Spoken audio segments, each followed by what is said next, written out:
Eh bien, écoute, bonjour Nicolas. Écoute, c'est Alors, toi qui vas attends. faire l'ouverture de ces rencontres. Je te remercie beaucoup pour ta participation.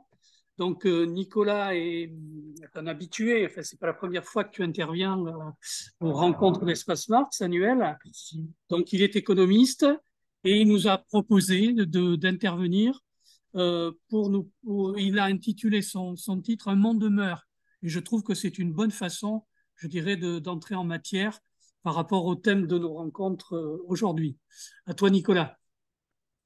Voilà, je pense que j'avais mis ça dans ma présentation, mais je pense que on a cette idée intuitive que un monde est effectivement en train de mourir. Et cette intuition, elle doit être argumentée parce que ça ne suffit pas. Et de le dire comme ça. Et donc, on a, je ne sais pas si vous avez fait attention, mais à la radio, très, très souvent dans les journaux, on utilise le terme inédit. Aujourd'hui, presque tout ce qui se passe dans le monde est inédit. Inédit, on vient de le voir, les manifestations en Iran, inédites les manifestations en Chine, ça a été dit à France Inter par exemple hier, et c'est inédite la composition de l'Assemblée nationale française, inédite, et c'est plus important peut-être, les, les, les mutations climatiques, les incendies de forêt, la canicule. On s'aperçoit aujourd'hui d'ailleurs qu'il y a eu un nombre de morts important avec cette canicule. On l'avait pas souligné auparavant, mais les statistiques de l'INSEE le montrent bien. Donc nous avons un monde, si on fait le tour, qui est un monde en train complètement de perdre tous ses repères. Et on voit bien que cette perte de repères aujourd'hui est alimentée par une crise dont on ne parle pas suffisamment, mais qui est une crise politique. Et cette crise politique touche, on s'en aperçoit, toutes les institutions. C'est particulièrement vrai depuis la pandémie. On a cet éclatement de monde qui est absolument évident. Et donc, on a en même temps, sur le terrain économique ici, le retour de l'inflation. On n'avait plus l'habitude de l'inflation. On avait eu un monde dans lequel quasiment ce qui marquait ce monde, c'était plutôt la déflation, c'est-à-dire ce qui est lié à des crises latentes, à des surproductions latentes, comme le disait Marx en l'occurrence. Et cette déflation avait comme conséquence de cacher les absences d'augmentation de salaire, de cacher aussi un monde qui fonctionnait sur un terrain depuis l'année 2000, qui était le terrain de l'hypermondialisation. Et cette hypermondialisation donnait d'une part une puissance politique aux firmes multinationales, mais en même temps donnait aussi des baisses qui sont des baisses importantes sur le terrain des productions qui permettait l'augmentation de la consommation dans cette situation. Aujourd'hui, le retour de l'inflation, on le voit bien, change la donne. Et cette donne est aujourd'hui marquée par cette baisse de pouvoir d'achat parce qu'aujourd'hui l'inflation est très importante. Elle est en France relativement faible par rapport à ses voisins puisqu'elle avoisine les 6%, elle dépasse légèrement les 6% plus exactement, mais elle atteint 10% aux États-Unis, elle atteint 10% en Allemagne. On a une situation qui fait que on a ici une augmentation qui est une augmentation très forte de la pauvreté, une augmentation encore plus forte des inégalités. Et ce monde-là est en train de, de connaître cette, une- un contexte qu'il n'avait pas l'habitude de voir. Alors il faut, pour comprendre tout ça, essayer de revenir sur l'architecture géopolitique telle qu'elle se détermine d'abord après la pandémie. La pandémie, elle révèle un monde qui est un monde donc marqué par l'hypermondialisation, par le fait que ce qui existait jusque-là, ce monde qui se construit quasiment à partir de la crise de l'Internet en mars 2000, est un monde qui détermine des solidarités qui sont des solidarités profondes qui passent par ce qu'on appelle des chaînes de valeur. Pour avoir une idée quand même, pour faire un smartphone aujourd'hui, ça, c'est des lieux de production dans une centaine de pays. Donc ça signifie cette solidarité fondamentale entre les différents, en, en, dans le monde entier quasiment. Et aujourd'hui, cette déstructuration des chaînes de valeur fait que c'est chez soi, cette déstructuration des chaînes de valeur a comme conséquence de renchérir le prix de l'ensemble des biens de consommation et de production. Et cette augmentation de point, qui est le point de départ, a été accélérée par la financiarisation de l'économie qui existe particulièrement depuis les années 2000.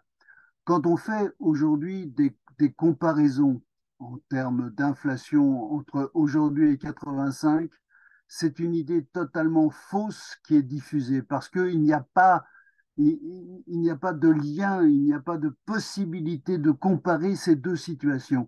En 1985, l'inflation, c'est une fin de cycle.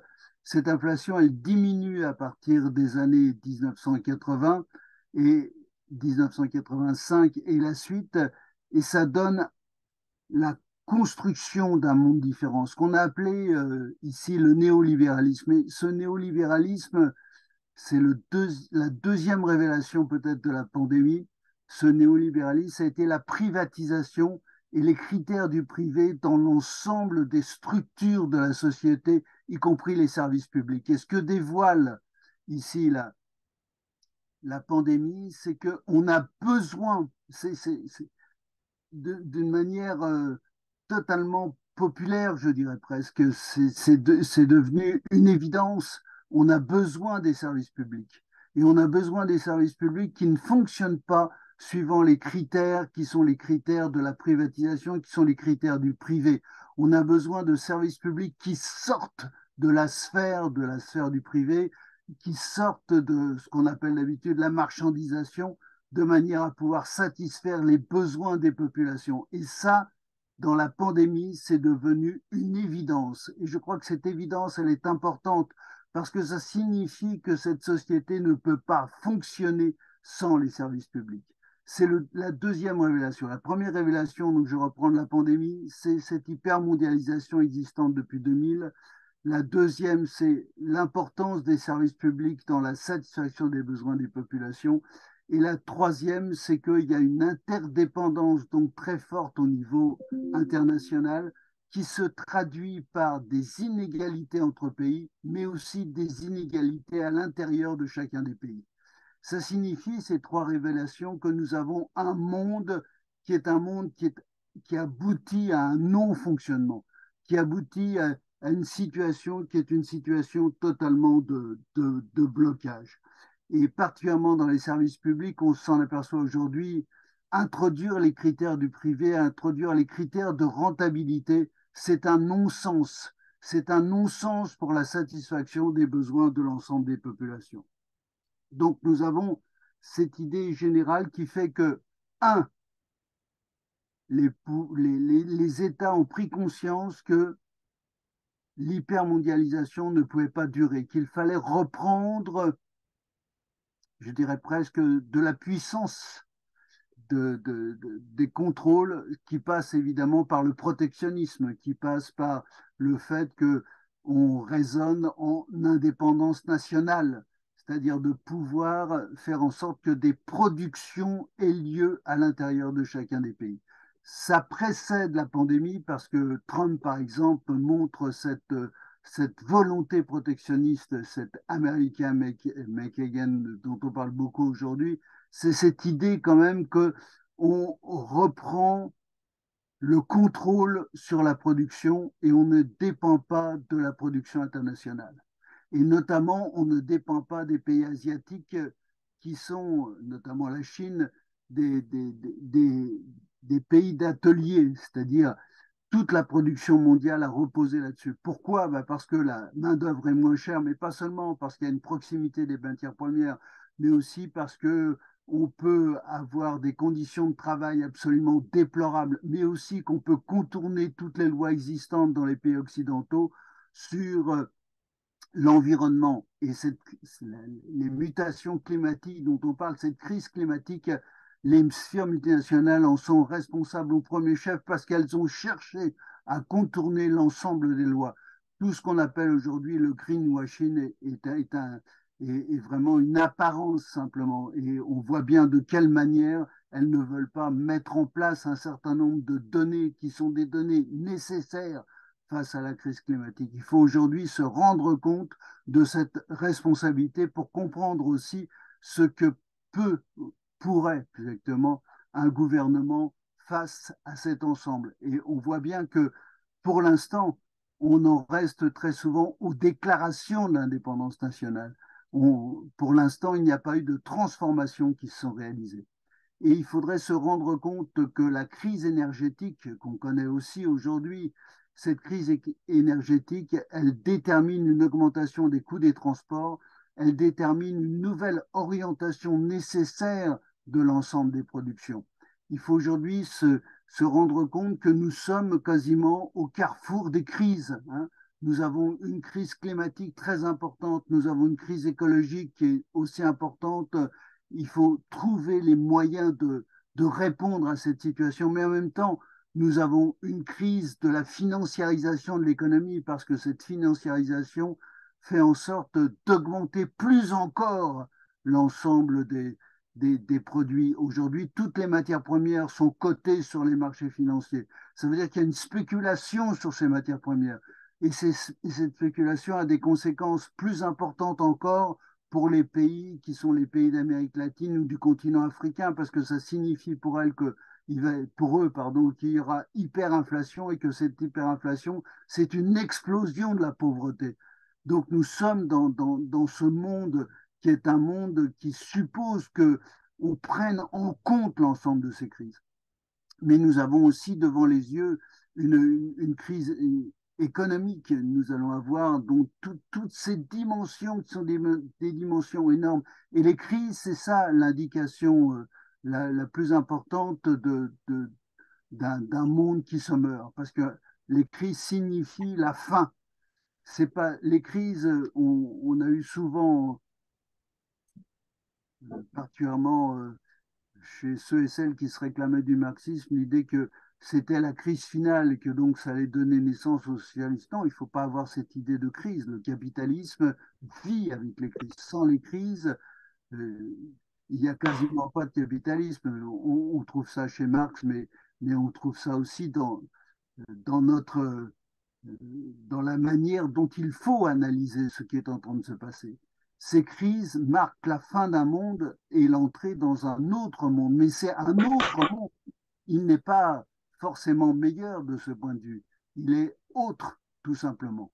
Et cet autre monde, ça peut être un monde où il y a des mobilisations qui sont des mobilisations sociales, mais ça peut être aussi un monde pire parce qu'aujourd'hui, ce qui se passe évidemment dans le cadre du retour d'un protectionnisme important, du retour de l'indépendance nationale, de ce qu'on appelle la souveraineté, ça peut être aussi la dimension des forces sociales réactionnaires qui ne veulent pas de transformation, qui ne veulent pas de changement, mais tout en ne voulant pas de changement, vont organiser que ce sera un monde évidemment qui remettra en cause aussi toute la crise climatique. C'est un monde qui nous enverra directement vers un avenir sombre.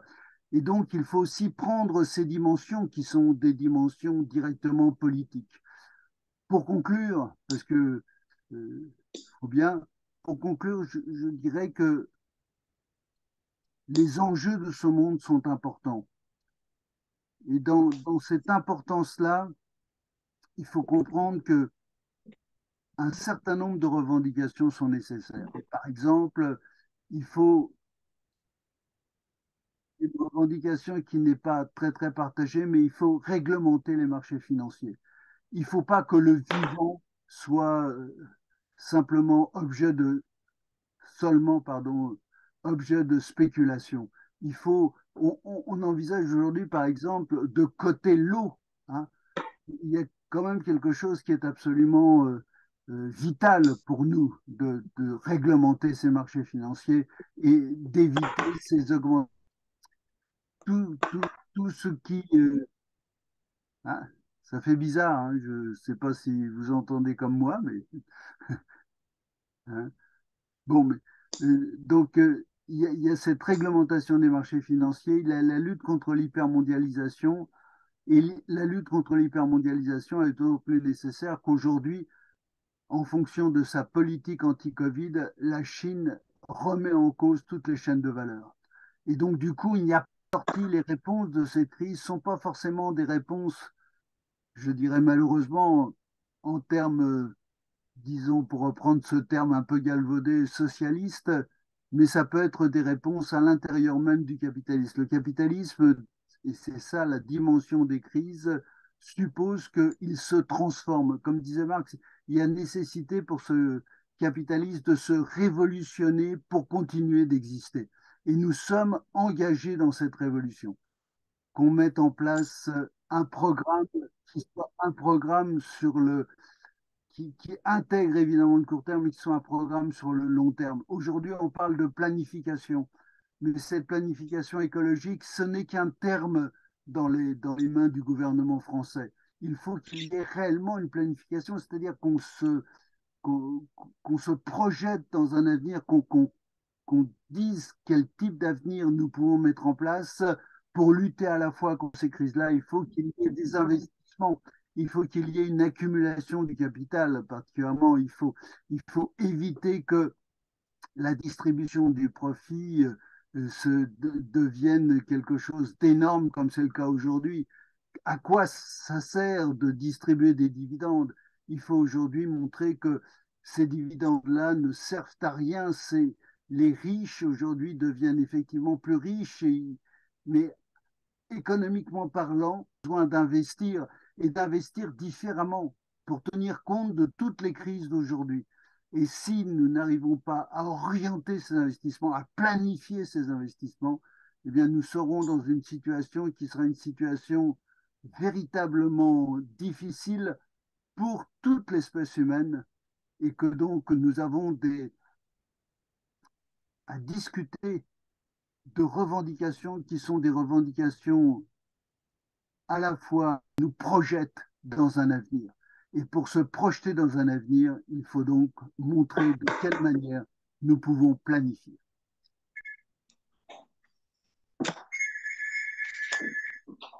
Voilà. On a eu quelques petits problèmes de coupure, donc j'espère que Ouais, vous m'entendez. Mais sinon, tuc, voilà, Flo, il y a eu des petits problèmes de coupure, donc ne vous inquiétez pas. Nicolas, est-ce que tu as terminé ou pas? j'ai fini, oui. Ok. Est-ce que Thierry, Nadine, Vincent, vous souhaitez poser une question? Justement, excusez-moi, parce que sur la fin de ton exposé, il y a eu plusieurs coupures Ah oui, de, de, d'accord. de la liaison. Est-ce que tu pourrais revenir sur les éléments d'alternative? En clair, comment dès maintenant on pourrait envisager, je dirais, de sortir de ce monde qui meurt? Oui, alors, si on reprend d'abord, il faudrait prendre en compte tout ce qui est, tout ce qu'on appelle aujourd'hui surprofit, hein. Euh, Notamment Total, toutes les industries pétrolières ont montré qu'elles avaient bénéficié de la situation actuelle, c'est-à-dire de l'augmentation des prix de l'énergie. Et en fait, cette augmentation des prix de l'énergie, quand on raisonne, elle n'est pas due à la production elle-même des entreprises pétrolières. Total n'a pas ses super profits provient de ces raffineries. Et ces super profits, c'est sur les matières premières. Et la spéculation sur les matières premières, l'augmentation des prix par l'intermédiaire des marchés financiers, lui ont permis d'engranger ces surprofits. Logiquement, ces surprofits devraient revenir à la collectivité.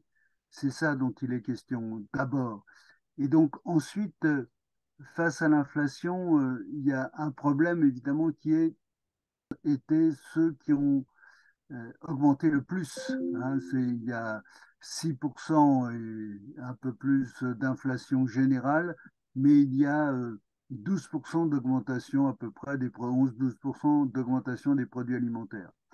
Il y a en même temps l'idée que face à la crise climatique, il faut se projeter dans l'avenir, c'est-à-dire il faut mettre en place une planification qui soit une véritable planification au sens propre. Ce qui est, ce qui est nécessaire aujourd'hui, c'est une révolution. Et cette révolution, elle touche à la fois la géopolitique, c'est-à-dire il faut transformer le monde, mais elle touche aussi la manière dont on peut lutter contre la crise climatique, c'est-à-dire d'avoir cette manière de programmer des investissements et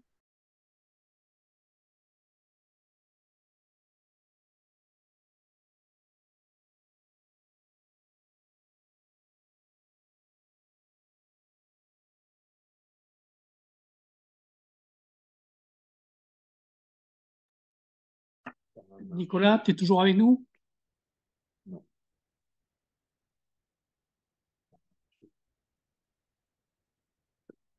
C'est la galère. Pendant les 2 tiers de l'intervention, ça a marché. Hein. Nadine, tu souhaites un... Ouais, bon. Eh bien, écoute, non, c'est un petit peu galère. Là, on est en train d'essuyer un petit peu les plâtres de démarrage. Oui, c'est normal. Vous trouvez ça drôle? Mais bon, on y arrive quand même. Nadine, vous souhaitez intervenir? Moi, je sais pas. Je peux stationner. Ah,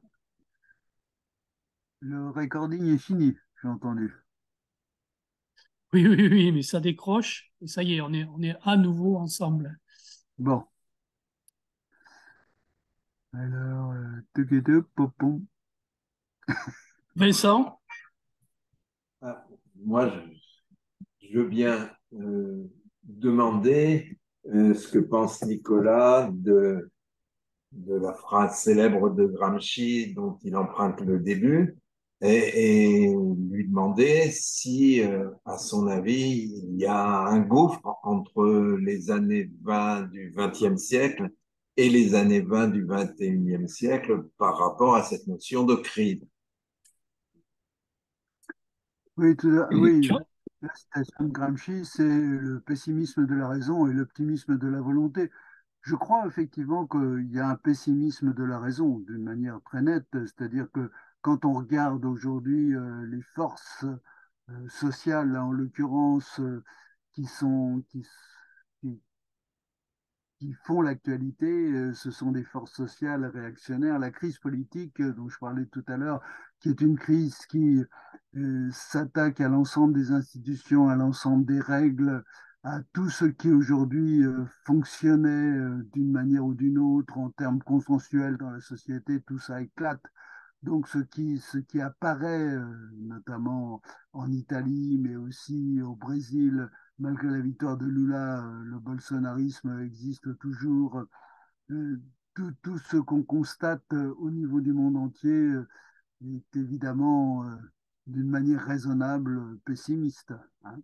Maintenant, c'est ça le problème, c'est est-ce qu'on peut mettre en place cet optimisme de la volonté? Alors pour répondre totalement à la question, oui, je crois que nous sommes dans une situation similaire à celle des années 20. Nous sommes dans une grande crise, c'est comme ça qu'on dit d'habitude, c'est-à-dire une crise fondamentale d'un capitalisme, pas du capitalisme, mais d'un capitalisme, ce capitalisme qui s'est mis en place dans les années 2000, ce capitalisme hyper mondialisé financiarisé, tout ça est terminé. Et dans cette grande crise, évidemment, c'est d'énormes bouleversements. Mettre en place des revendications pour lutter aujourd'hui contre la hausse des prix. Il faut comprendre que face aux crises que nous connaissons, particulièrement, je pense qu'elle est fondamentale à la crise climatique, il faut d'autres paradigmes, comme on dit très joliment quelquefois. Il faut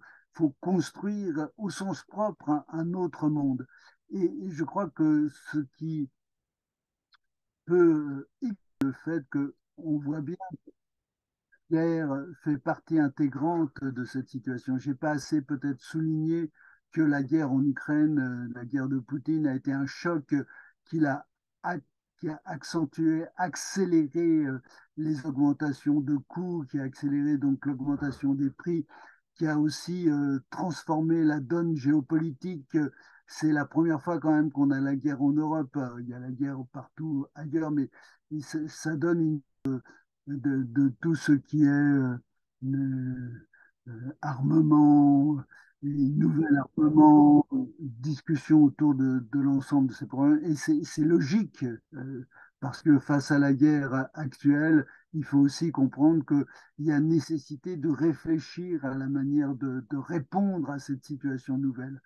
Et cette dimension qui est une dimension exceptionnelle, on voit bien que il y a des concordances. Alors, on peut projeter un peu dans l'avenir et on voit ce que sont les dimensions de cette grande crise qui a été marquée par la crise financière de 1929, mais qui est à la fois aussi la guerre de la Deuxième Guerre mondiale et comment le capitalisme se transforme après la Seconde Guerre mondiale. Donc, il faut évidemment faire, je crois, non pas des références, mais comprendre le monde. Intuitivement, on le sait bien. Et donc, du coup, ce qu'on demande, non pas au gouvernement, je dirais presque, mais aux États, c'est de nous projeter dans un avenir qui est un avenir crédible. On peut se tromper, hein, on peut prendre des décisions qui sont des décisions qui n'auraient pas dû être prises, mais on apprend plus de nous. Tu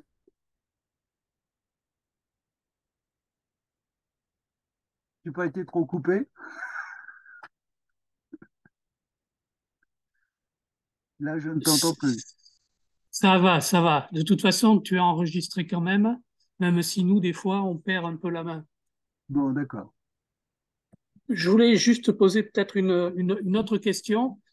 Si tu veux, Ouais, ouais. quand on affronte la situation aujourd'hui, on a le... Attends, ça y est, on est de retour. Oui, on a le sentiment que les moyens d'agir sont extrêmement loin de la capacité d'initiative citoyenne. Quel est ton point de vue là-dessus? Parce que c'est vrai que la mondialisation, d'une certaine manière, ou la forme du capitalisme d'aujourd'hui, qui est plutôt international ou qui est plutôt financier, donc on a le sentiment qu'il échappe structurellement à l'intervention. Vas-y, c'est bon. D'accord. Oui, il y a effectivement une dimension aujourd'hui qui est que, et je crois que c'est ça qui fait la crise politique, enfin en partie, une des dimensions, c'est que le pouvoir patronal, disons les choses comme ça, est devenu très abstrait. Auparavant, c'est le... Non, non, non, non, non, non, non. Vas-y, Nicolas, c'est rétabli. Mais bon, jusqu'à quand? Sinon, branche-toi sur iPhone 2. Déjà, au moins, ça va résoudre le problème là pour l'instant. Donc, ça va couper et ça va repartir. Donc, iPhone 2, normalement, il va me dire quelqu'un essaie de se connecter à votre Wi-Fi. Ouais, il me demande la clé de sécurité Ça, réseau. normalement, je devrais recevoir un texte incessamment qui va me dire quelqu'un veut se connecter. La démocratie fait partie intégrante de leur volonté de pouvoir mettre en œuvre leur préoccupation qui est de conserver leur place prépondérante. Alors c'est vrai que l'initiative citoyenne peut trouver quelques limites, mais l'initiative citoyenne, c'est aussi la possibilité de la formation. Moi, je crois beaucoup au fait que aujourd'hui, on peut faire de la politique, c'est pas simplement s'occuper de son environnement très proche. Faire de la politique, c'est aussi comprendre les enjeux qui existent aujourd'hui dans le monde et qui sont des enjeux de solidarité. Est-ce qu'on peut laisser faire ce qui existe aujourd'hui en termes de migration? Les migrations, je n'en ai pas parlé, mais c'est aussi important parce que les migrations,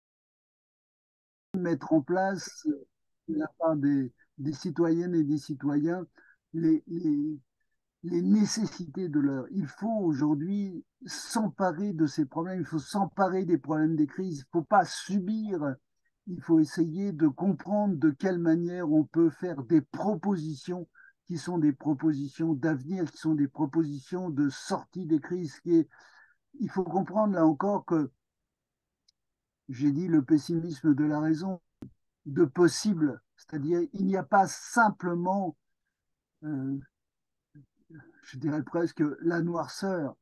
Hein, si on faisait référence aujourd'hui, même dans le noir de Soulanges, il y a, il y a des raies de lumière, on voit poindre la lumière. On ne peut pas, on ne peut pas simplement survivre. Nous avons besoin d'espoir. Euh, et comme le disait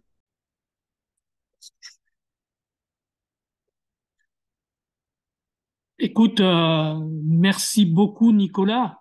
Et alors, désolé, parce que apparemment la liaison n'a pas été excellente. J'espère qu'on aura profité au maximum de ton intervention. Et s'il le faut, je m'engage, si tu veux, à ce qu'on refasse une initiative dans les semaines ou les mois, dans des conditions de liaison améliorées. ah, voilà. Donc, c'est pas moi qui parle, peut-être, Dominique. Là. Là, c'est toi qui parles, mais voilà, là, c'est toi qui parles. Non, Ah, c'était pour que l'on termine ensemble, je dirais, et que je voulais te dire que s'il y avait la possibilité, et si je vois que l'enregistrement est trop haché,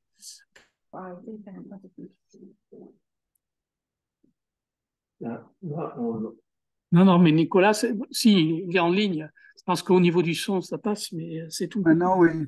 Hmm,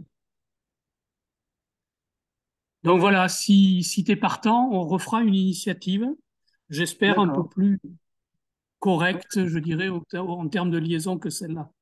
D'accord, tu me dis ça et tu m'appelles et tu me dis ça. Il y a pas... Je vais, au revoir. Au Eh bien, revoir. écoute, Nicolas, merci beaucoup hein, pour ta D'accord. contribution. Et Et puis puis, tu me dis j'espère qu'on ça va et... pouvoir. Merci pour le noir de Soulage. Je ne voudrais pas te jeter la pierre là-dessus. Merci, Nicolas. À très bientôt. À bientôt. Au revoir tout le monde. Au revoir. Comme ça, hein. Et, Arrête le point de minutes pour qu'on regarde ce qu'il y a pas, c'est pas normal que ce soit comme ça.